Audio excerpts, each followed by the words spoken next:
All right. Yeah. Stave gathering time. The first thing I want to say is this little MS-170 stock, except I did put $10 worth of steel dogs on the front just to protect that front plastic and look cool. I shan't own a chainsaw that doesn't have steel teeth on it.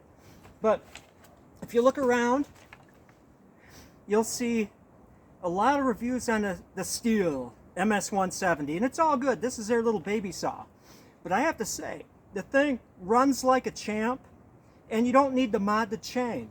I've got the Pico or Pico low profile chain on. It's skinny. It looks like a toy loop. That's the real name for a chain. But it's got a very narrow, very low profile set of cutters on there, and I have to say, I've been using that for trail building, which means I'm cutting roots. I'm sticking this thing in the muddy ground. I haven't needed to sharpen it once. That little tiny chain, which doesn't have a big curve, which doesn't load the engine down, stays sharp. It cuts like a wonder chain. You don't need to mod it. You know, live with the horsepower. You just leave the stock, aside from putting those pointy metal teeth on it. And what's really great about it is normally I'd be lugging around my Husky 288 with a short bar on it. You know, it's a 7+ horsepower saw, but it's heavy. This thing is weightless. It's like a feather. The chain stays sharp, runs like a dream. It cuts awesome. Great little wood gathering saw. But anyway, against a mighty Silverado, you see four logs. Now typically you cut down a tree. I'm going to make bows out of this wood. You would split it right away. You would treat the ends so it prevents end checking. Take the bark off. Take the bark off so you don't get bugs under it. Some woods are more susceptible to bugs getting in and like eating that top layer.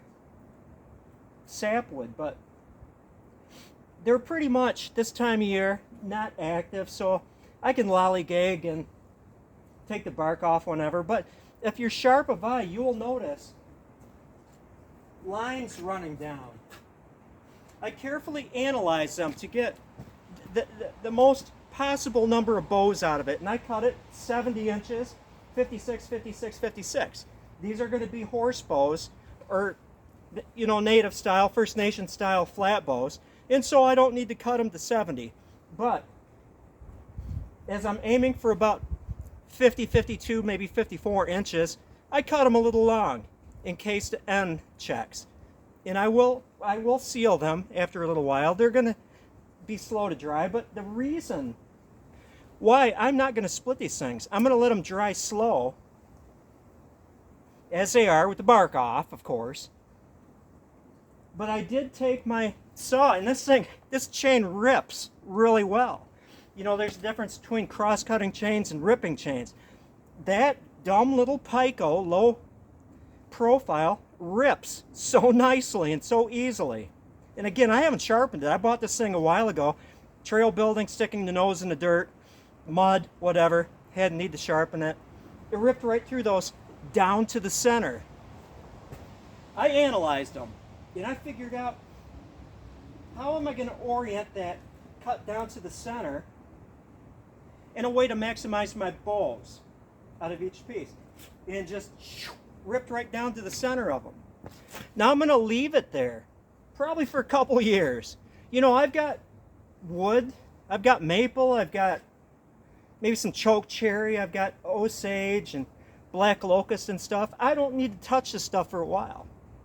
Now, some woods, like ash for example, and maple, you know, and stuff like that, you can just go ahead, get the bark off, split it into staves, dry it, no problem. It's not going to get all wonky and wiggly and stuff like that. But almost every wood, really, if you've got that triangular section, cross-section, pie-shaped cross-section, and it's just sitting there, changes in humidity and stuff like that, you can get some wiggles in it. Now, by just cutting down to the center, it's going to dry slower, but it's not going to get all twisty and stuff. Now, the story behind this is that is American elm. I had 2 elms here. One of them died, Dutch elm disease. This one, the second tree, no tip decline, no advantageous branches sticking out, still healthy wood, but it's riddled with bug holes. I mean, there is just, it's like the bugs went crazy, and just there are tons and tons of little holes in the bark.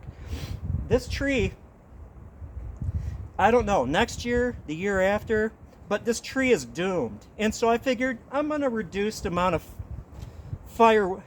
forest fire load in this place. I'm going to gather this tree, take the top, drag it to the pile, so next year it can be chipped and hauled off by our local tree service. But I'm going to take this while it's still healthy before it inevitably dies. This tree was doomed. So I felt bad about it, but it wasn't going to live more than, some years. It's doomed. American elm is one of the, and rock elm and red elm, possibly, the ulnuses, are so prone to twisting and warping when they dry. If you were just to split these things into staves right away. If I was to split them and dry them that way, considering how elm doesn't like the steam bend or anything that much, I would have turned this into a worthless pile of firewood. But I learned this from Mark St. Louis, great guy, Canadian bow maker. He works with elm a lot, usually rock elm. Sometimes you can talk him out of selling it, but usually he keeps the rock elm he gathers. He said he just takes his chainsaw, runs a straight line down to the center, and that way it'll dry straight.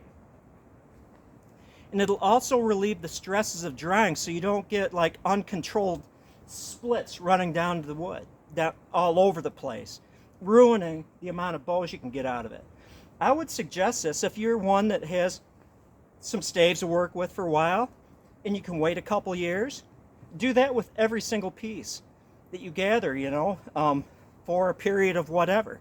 So you've got this long range pile of bow wood that will dry controllably. It's not going to have all these nasty splits running through it all over because you relieved it. It's going to dry like this. It's going to open up.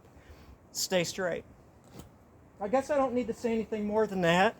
That's just my little 2 cents in gathering bow wood and how much I appreciate. Oh, this is so light, it's like carrying nothing.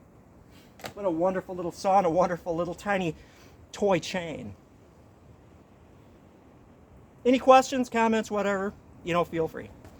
Have a good one. A good one.